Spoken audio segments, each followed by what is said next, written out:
Welcome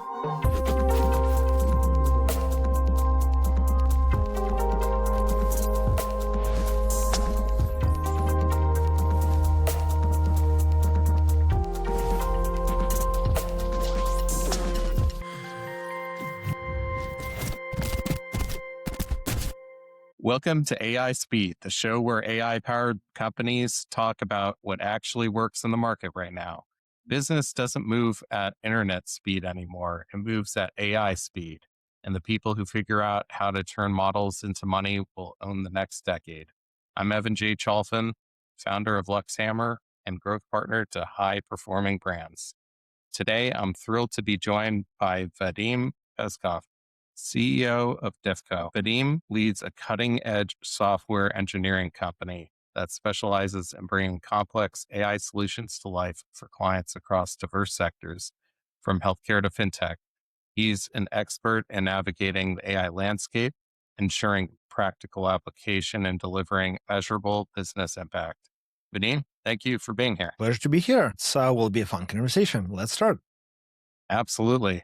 So Diffco is at the forefront of AI development. What's the core philosophy that guides the company's approach to building AI solutions for clients, especially in ensuring they deliver real business value? And this is so different project to project, realistically, and changing basically almost every week. But if I want to give a summary view here, realistically, we have kind of a mantra of constantly exploring and innovating and changing things, and not sticking with one approach that we had before. Again, when AI development and enhanced development started, originally it was, hey, it will be autocomplete. And now it's like full agentic workflows. Slightly different logic, different systems.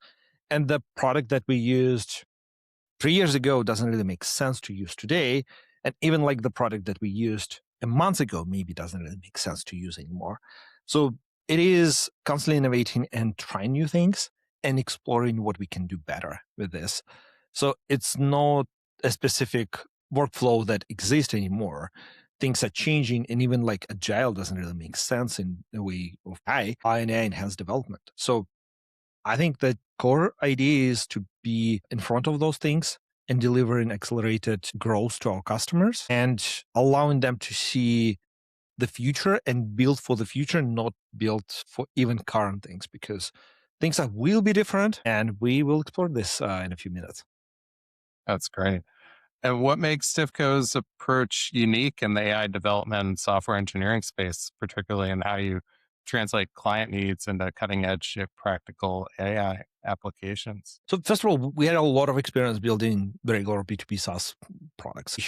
It helped understand about what could be done. However, the core aspect of great AI development is actually not the specific tool that you use. Could be Cursor, Cloud Code, whatever you use doesn't even matter. The core aspect here is the context. Understand what you're doing. AI still cannot be everything, and you still need to guide this. You need to explain it, what needs to be done, and what the best outcome actually looks like. So in many cases, the management approach and really detailizations of the specifications and understanding what the architectural system needs to be built, I think this is the core aspect of Diffco.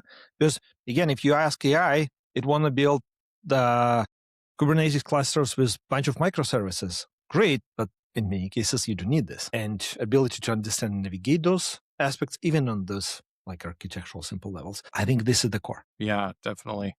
So where are you focusing most of your energy right now as CEO of Diffco? Right now, to be honest, it's testing new tools and testing what can be done in future.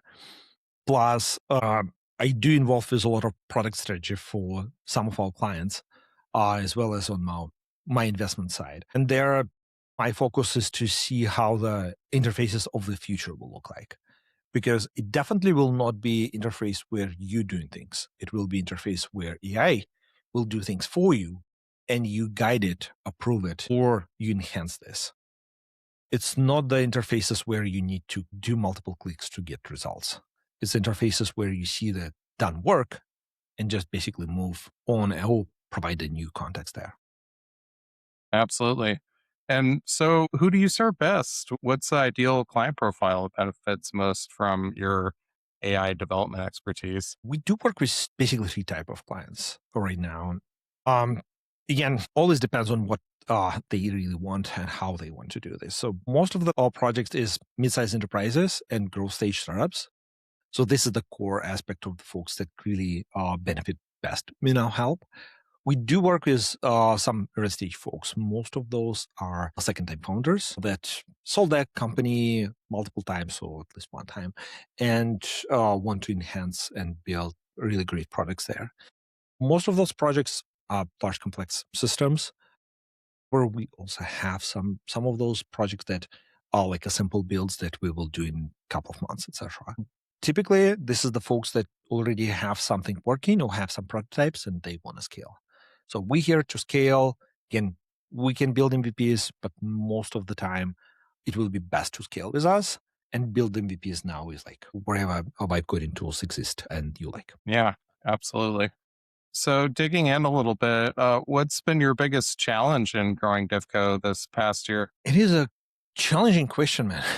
Yeah, Realistically, the biggest challenge that I see primarily is all about um, uncertainty about the result that you can get with the tools and how you can rely on tools that now, let's say, 90% efficient, but you want to see them at 100. And how to develop a systems where you know that AI will get better. You just don't know how and when. And those logics, I think, is the most challenging approaches.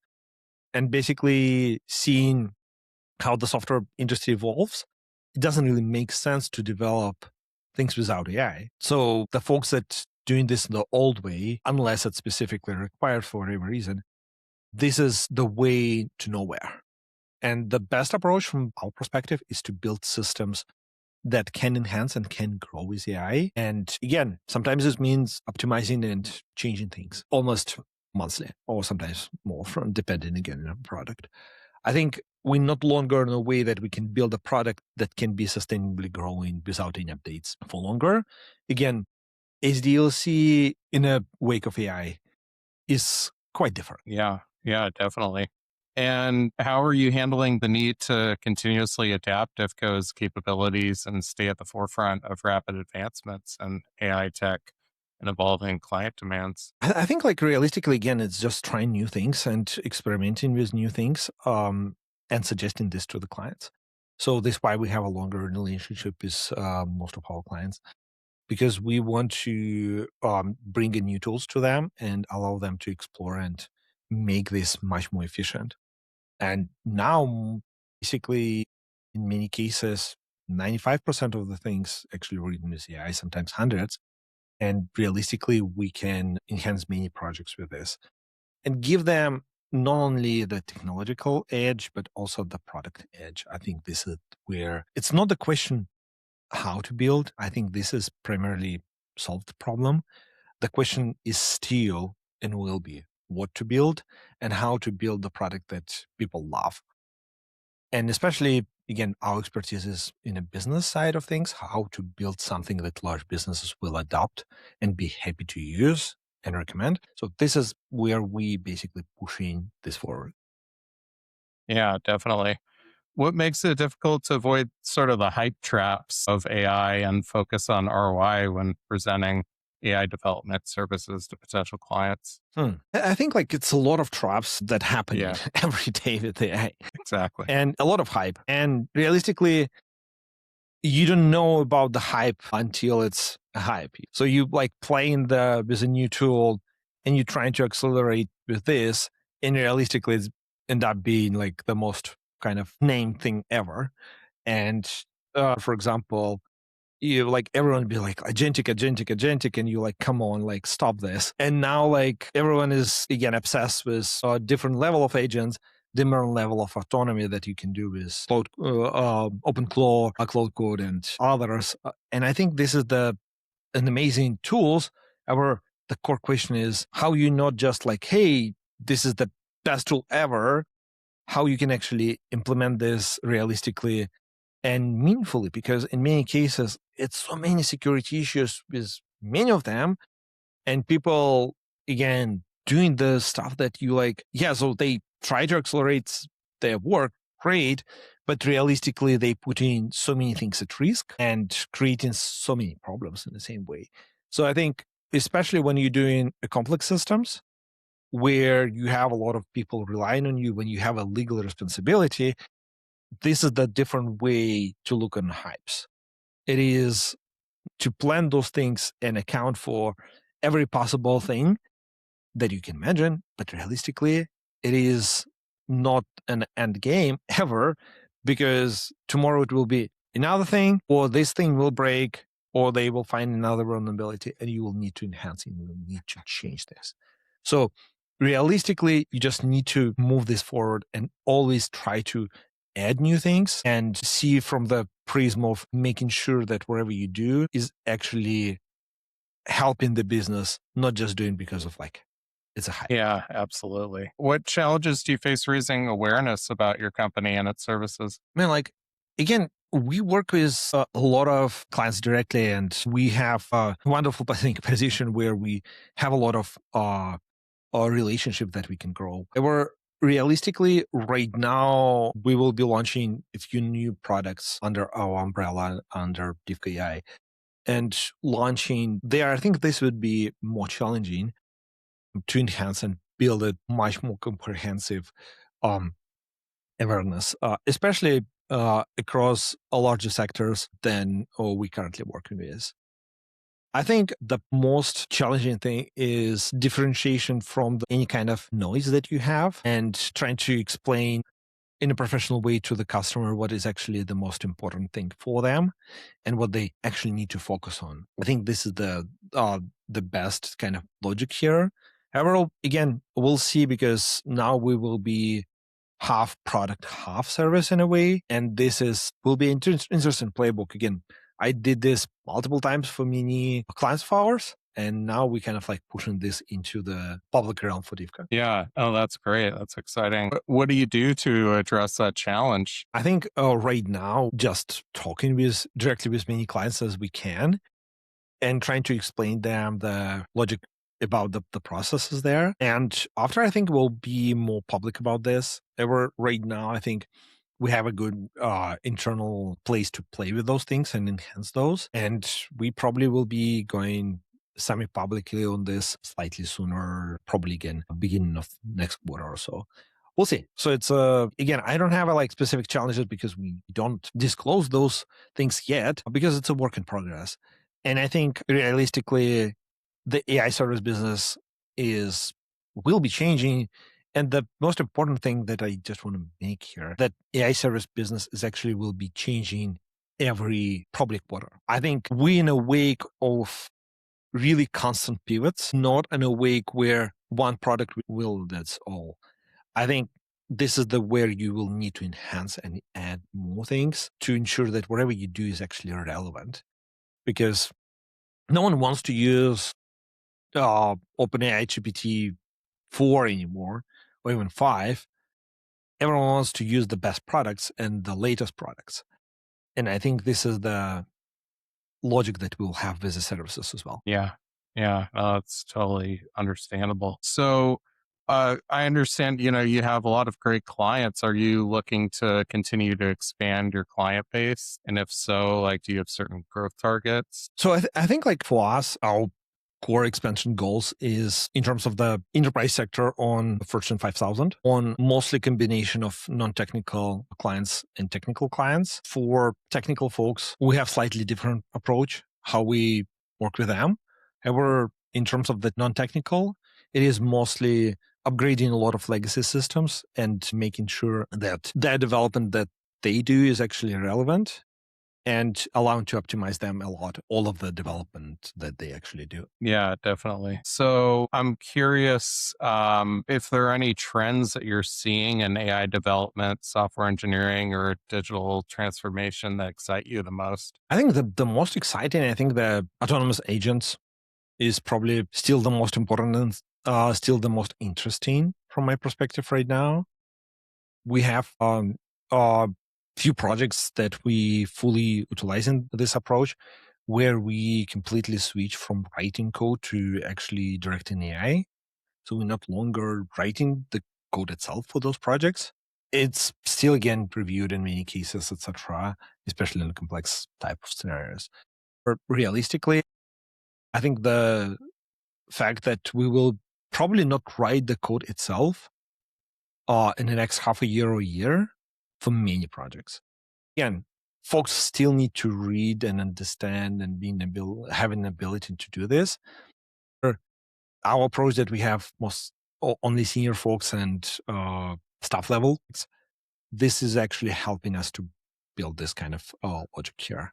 I think that this angle is really what will allow to change how the current software built. Because if you have the folks that understand how to build large systems, how to build them in an enhanced way, I think this is where you will have the best configuration. And this is probably the best playbook that you can have for software development enhancements with AI right now. Absolutely. So if we were to have this conversation again in 12 months, what would make you feel it's been a successful year for Diffco? I think realistically, again, everyone talking about like cutting jobs for developers, we actually hiring. However, we pushing into a different level of the folks. We only hiring the senior folks. We only hire the folks that can work with AI and can make better decisions with AI. I think the probable configuration in a year, we stop writing code whatsoever, and we build autonomous systems really fast. And I think that the realistic fact that collecting requirements is more challenging and more expensive than the development itself, I think this is now absolutely true. And again, it's almost true right now, especially for large systems. However, it probably will be true for even a smaller MVP playbooks as well. Absolutely. Well, that's it for today's episode of AI Speed. A huge thank you to Vadim Peskov for sharing his invaluable insights into how Diffco is helping clients turn AI models into money and for navigating the cutting edge of AI development. If you're building or leading an AI native company or a service business that uses AI under the hood, and you care about revenue adoption and market share, make sure to subscribe to AI Speed. Learn how the best AI operators ship faster, sell smarter, and stay ahead. Thanks for listening. Until next time, keep building, keep selling, and keep moving at AI speed.